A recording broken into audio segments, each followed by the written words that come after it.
Hello, welcome to 5 Minute Food, and today a super speedy 5-minute smoked salmon chowder.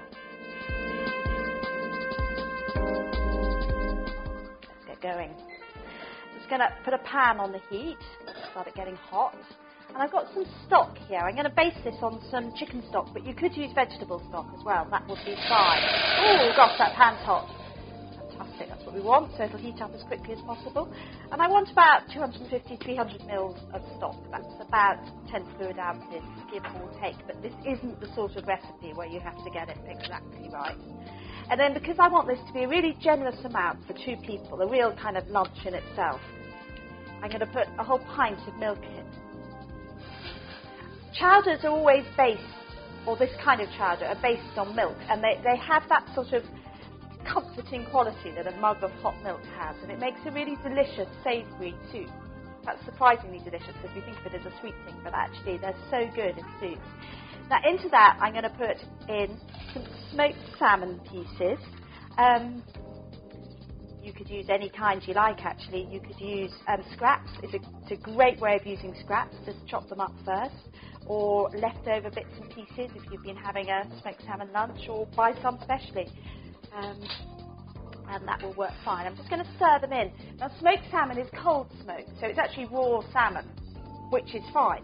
But doing it like this, poaching the salmon pieces in the sort of milky broth, is going to make them into like hot smoked salmon. So they'll have the texture and the colour of a cooked salmon.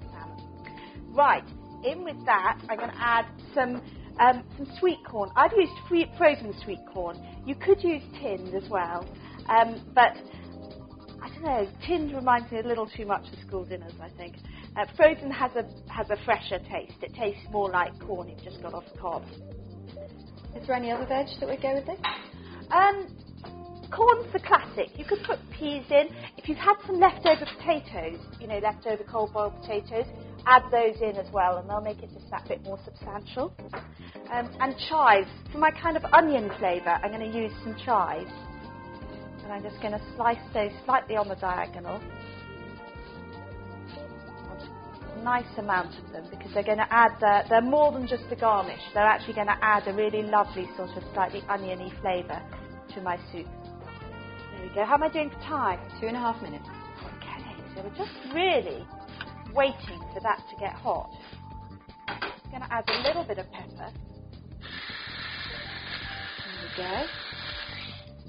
Not too much. How's that doing? Let me give it a taste. Now, it will need a little bit of salt, but probably not that much. It depends a bit how much salt the stock you were using already had in it. But also, smoked salmon is surprisingly salty, so that's going to add quite a lot of salt flavour as well. You add a little bit of salt, but it really doesn't need very much. Great. Now, to go with this, to go on top, I'm going to have some creme fraiche, which I'm going to spike up with a little bit of chilli. You could use sour cream as well. Creme fraiche is just a little bit sort of thicker, so it's slightly better for this, I think, but sour cream would be fine too. You could use the half-fat stuff. That would be fine, because you're not cooking it as such. You could also use skimmed milk to make the soup if you wanted to make it, a little bit less rich. Okay, I'm just going to swirl that chilli sauce in.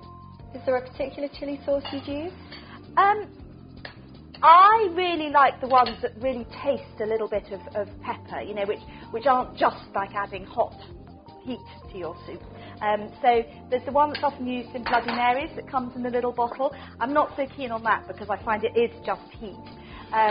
But some of the others, there's one called Encona, which is great. There are several which have a really good kind of sweet pepper flavour as well as the heat.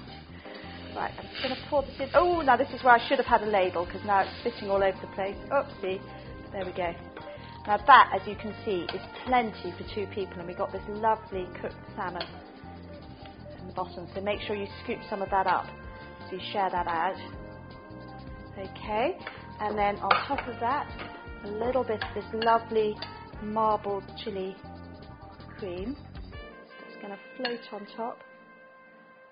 There we go. There you go, Sally. It's all ready. Oh, and 30 seconds to spare. Easy peasy. Come and taste it. Just need a big lump of bread to go with that, some nice crusty bread, and that's lunch, sorted.